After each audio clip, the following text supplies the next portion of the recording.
दोस्त, मेरे चैनल पर एक भी सब्सक्राइबर नहीं। आप प्रथम सब्सक्राइबर बनकर हमें सपोर्ट करें। और पिछले वीडियो में हम बताए थे कि कैसे अंग्रेज एंट्री मारते हैं मराठा संघ में।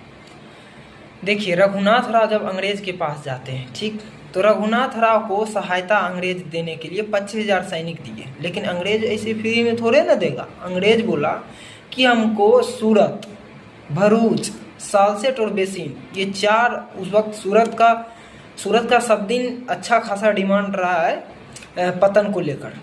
तो उस समय भी था, इस क्षेत्र का टैक्स हम वसूलेंगे, अंग्रेज ने बोला। रघुनाथ राव ने बोला ठीक है, आप वसूल लीजिएगा, हमको सहायता कीजिए, हम उनसे नारायण राव से गद्दी छीनेंगे।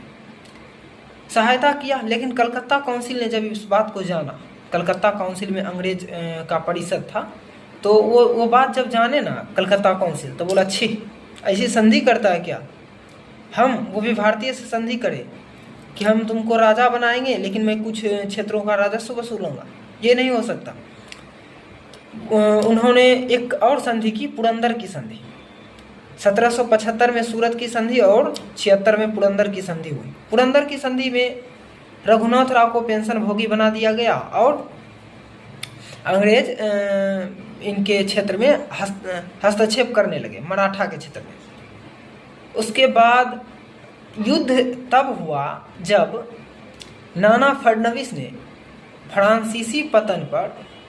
फ्रांसीसियों को अपने सूरत पतन पर जहाज़ों को उतारने की अनुमति दे दी। तब जाकर के 1779 में युद्ध हुआ बडगांव में मराठा ने उसको एकदम कचर कचर के मारा अंग्रेजों को, क्योंकि मराठा शक्ति उस समय अन्य शक्तियों से बेहतर था। तो मराठा ने अंग्रेजों को हरा दिया। मराठा जब अंग्रेज को हरा दिए तो ये दूसरी टाइम अंग्रेज हारे थे। एक पहली बार हारे थे उनसे, हैदर अली से, जो कि आपको बता चुके हैं। दूसरी बार मराठा से हारे अंग्रेज तिलमिलाए और उन्होंने विवश होकर एक संधि की है, जिस संधि में वो जितने भी पहले से मतलब कब्जा और जब्त किए थे भूमि को, उसमें वो सारे भूमि मराठाओं को दे दिया गया। तो ये संधि का तीसरी बार जो संधि हो रहा है, इस संधि का नाम था सालाबाई की संधि। सालाबाई की संधि का वारेन हेस्टिंग ने विरोध किया, बोला ऐसे कैसे हो सकता है, हम हार गए तो हम दूसरी बार लड़ेंगे। उन्होंने कर्नल गोहार्ड के नेतृत्व में एक बड़ी सेना भेजी। उसके बाद दूसरी संधि हुई, बेसिन की संधि।